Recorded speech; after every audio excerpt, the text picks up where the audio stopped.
भगवान ऐसी पत्नी सबको दे। सुबह लेट उठा इसलिए ऑफिस जाने में देरी होने लगी। मैंने बाथरूम में घुसते हुए पत्नी को आवाज़ लगाई कि वह मेरे कपड़े तैयार रखे। मैंने बाथरूम में ज़्यादा समय नहीं लगाया और जल्दी से नहाकर बाहर आ गया। मैंने अपने बिस्तर पर देखा तो वहाँ कपड़े नहीं थे। मैंने गुस्से के स्वर में पत्नी को फिर से आवाज़ लगाई। शायद वह किचन में थी, मेरे लिए खाना बना रही होगी, इसलिए उसको मेरी आवाज़ नहीं सुनाई पड़ी, या फिर कुकर की उठती तेज़ सीटी में मेरी आवाज़ दब गई होगी। इस बार मैंने गुस्से के साथ और तेज़ आवाज़ लगाई, लेकिन किचन से बड़े प्यार से रिप्लाई आई। मेरा गुस्सा अपने चरम पर था। मुझे ऑफिस के लिए लेट हो रहा था। मैं अंदर से पूरी तरह झल्लाया हुआ था। तभी पत्नी कमरे में आ जाती है और वह सीधे अलमारी की तरफ बढ़ जाती है। मेरे मन में सवाल आया कि क्या उसने मेरी आवाज़ को सुना था या फिर सुनकर अनसुना कर दिया था। फिलहाल जो कुछ भी हो, वह मेरी तरफ देखते हुए कपड़े बिस्तर पर रख देती है और वहाँ से जाने को होती है। अचानक से वह वापस आती है और मुझसे बोली, अगर मैं तुम्हें किसी के साथ भी डिनर व फिल्म देखने के लिए बाहर जाने को कहूँ तो तुम क्या कहोगे? उसके पूछने का अंदाज थोड़ा अलग था। मैं समझ नहीं पा रहा था कि आखिर वह किसकी बात कर रही है और क्यों। शायद मैं जवाब देने के लिए तैयार था। मैं बोला, मैं समझूंगा कि तुम मुझसे प्यार नहीं करती। शायद उसने गुस्से अथवा प्यार में मेरी तरफ देखा, लेकिन फिर अगले ही पल अपने होठों पर हल्की सी आती हुई मुस्कान को दबाते हुए बोली, मैं आपसे प्यार करती हूँ, लेकिन यह औरत भी आपसे बेपनाह प्यार करती है, शायद मुझसे भी ज़्यादा, और आपके साथ कुछ समय बिताना चाहती है। मुझे पत्नी के मुंह से इस सवाल की उम्मीद नहीं थी। मेरे मन में एक सेकंड में हजारों सवाल ऊपर नीचे होने लगे। आखिर किस औरत की बात कर रही है और किससे मिलवाना चाहती है? ऐसे हजारों सवालों के साथ मेरा मन मुझे घेर रहा था।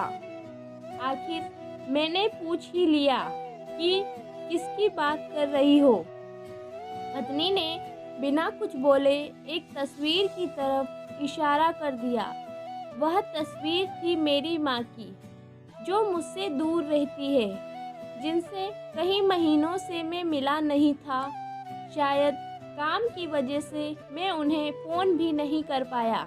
मैं अपनी व्यस्तता के कारण उन्हें समय ही नहीं दे पा रहा था। मैंने पत्नी की तरफ देखा। पत्नी ने मुस्कुराहट के साथ मेरा मोबाइल मुझे थमा दिया। मैंने माँ को फ़ोन किया और उनसे रात पर खाने और साथ में फिल्म देखने के लिए कहा। माँ मेरी आवाज़ सुनकर खामोश हो गई। शायद करुण स्वर था। तुम ठीक तो हो ना? तुम दोनों के बीच कोई परेशानी तो नहीं? माँ ने पूछा। उनके लिए मेरा एकाएक इस तरह फ़ोन करना शायद किसी परेशानी का संकेत था। नहीं, कोई परेशानी नहीं, बस मैंने सोचा था कि आपके साथ बाहर जाना एक सुखद एहसास होगा। मैंने जवाब दिया और कहा, बस हम दोनों ही चलेंगे। उन्होंने इस बारे में एक पल के लिए सोचा और फिर कहा, ठीक है। शुक्रवार की शाम को जब मैं उनके घर पहुंचा तो वह मेरा इंतज़ार कर रही थी। मुझे देखकर उनका चेहरा खुशी से चमक उठा, जैसे बरसों से कोई खोई दौलत अकस्मात उन्हें मिल गई हो। मैंने माँ के पैर छुए और गाड़ी की तरफ ले जाने लगा। वह बार बार मेरी तरफ देखकर हल्की हल्की मुस्कुराकर गाड़ी की तरफ बढ़ रही थी। कार में माँ ने बताया कि उन्होंने अपनी एक दोस्त को बेटे के साथ खाने के लिए बाहर जाने की बात बताई है। वह काफ़ी प्रभावित थी। फिलहाल हम माँ के पसंद वाले रेस्टोरेंट तक पहुँच चुके थे, जो कि दिखने में अब भी अच्छा और आरामदायक था। अंदर जाकर हम दोनों बैठ गए। मैंने पास रखे मेनू को उठाया और पढ़ने लगा। एकाएक मेरी निगाह माँ पर पड़ी। वह अभी भी मुझे देख रही थी, लेकिन इस बार वह मुस्कान गायब थी। वह उदास दिख रही थी। शायद मैंने मेन्यू पढ़ने में तो ज़्यादा समय नहीं लगा दिया। मैंने मेन्यू को साइड पर रख दिया। मैंने माँ से खाने के लिए पूछा। उन्होंने मेन्यू की तरफ इशारा करके मुझसे कहा, तुझे याद है जब तू छोटा था और हमारे साथ बाहर खाना खाने आता था, तब मैं भी तेरे लिए इसी तरह मेन्यू गौर से देखती और तेरे लिए अच्छा सा खाना ऑर्डर करती थी जो तुझको पसंद था। लेकिन अब वक्त बदल गया है, महंगाई भी बहुत हो गई है। तू शायद मेन्यू में कुछ नया देख रहा हो।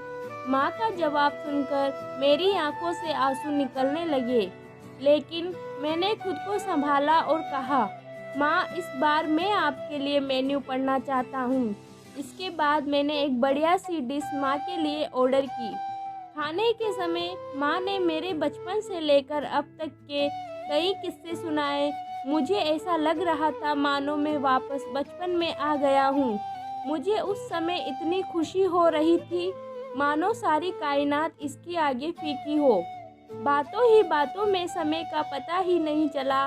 मैं माँ के साथ थोड़ा और वक्त बिताना चाहता था, लेकिन अंधेरा हो चुका था और माँ को उनके घर छोड़ मुझे वापस अपने घर भी जाना था। इन शब्दों का मतलब बाद में समझ आया, लेकिन फिलहाल मैं माँ को लेकर उनके घर पहुँच गया। अब वक्त था माँ से विदाई लेने का। माँ ने एक उम्मीद के साथ मेरी तरफ देखा और कहा कि अगली बार मैं उन्हें बिल का पेमेंट करने दूँ तो वह मेरे साथ दोबारा डिनर के लिए आना चाहेंगी। मैंने मुस्कुराहट के साथ माँ से कहा, माँ जब आप चाहो और बिल पेमेंट कौन करता है इससे क्या फ़र्क पड़ता है। माँ ने मेरी तरफ देखा और मुस्कुराहट के साथ कहा कि फ़र्क पड़ता है और अगली बार बिल वही पे करेंगी। इसके बाद मैंने माँ से विदाई ली और अपने घर की तरफ चल दिया। घर पहुंचकर देखा तो पत्नी मेरा इंतज़ार कर रही थी। उसने पूछा, कैसा रहा आज का दिन? बहुत बढ़िया, जैसा सोचा था उससे कहीं ज़्यादा बढ़िया, मैंने जवाब दिया। इसके कुछ दिनों बाद अचानक मुझे माँ के देहांत की सूचना मिली। उन्हें दिल का दौरा पड़ा था। यह इतना अचानक से हुआ कि मैं कुछ समझ नहीं पा रहा था। मैंने माँ के लिए कुछ भी तो नहीं किया था। मैं वापस उनके साथ समय बिताना चाहता था, लेकिन अफसोस अपने व्यस्त समय की वजह से मैं माँ के लिए समय नहीं निकाल पाया। लेकिन अब पछताए होता है क्या, जब माँ थी तब समय नहीं और जब माँ नहीं तो पछतावा और अफसोस। माँ की मौत के बाद मुझे एक लिफाफा मिला। उस लिफाफे में उस रेस्टोरेंट की एडवांस पेमेंट की रसीद के साथ माँ का एक खत था, जिसमें माँ ने लिखा था, मेरे बेटे मुझे पता नहीं कि मैं तुम्हारे साथ दोबारा डिनर पर जा पाऊंगी या नहीं, इसलिए मैंने 2 लोगों के खाने के अनुमानित बिल का एडवांस पेमेंट कर दिया है। अगर मैं नहीं जा पाऊँ तो तुम अपनी पत्नी के साथ भोजन करने जरूर जाना। उस रात तुमने कहा था ना कि क्या फ़र्क पड़ता है, मुझ जैसी अकेली रहने वाली बूढ़ी औरत को फ़र्क पड़ता है। तुम नहीं जानते उस रात तुम्हारे साथ बीता हर पल मेरे जीवन के सबसे बेहतरीन समय में से एक था। भगवान तुम्हें सदा खुश रखे। तुम्हारी माँ।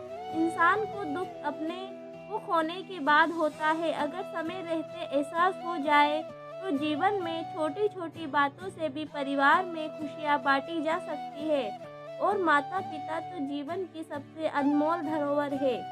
अगर आपको कहानी अच्छी लगी हो तो प्लीज़ लाइक करें, शेयर करें और चैनल को सब्सक्राइब करें।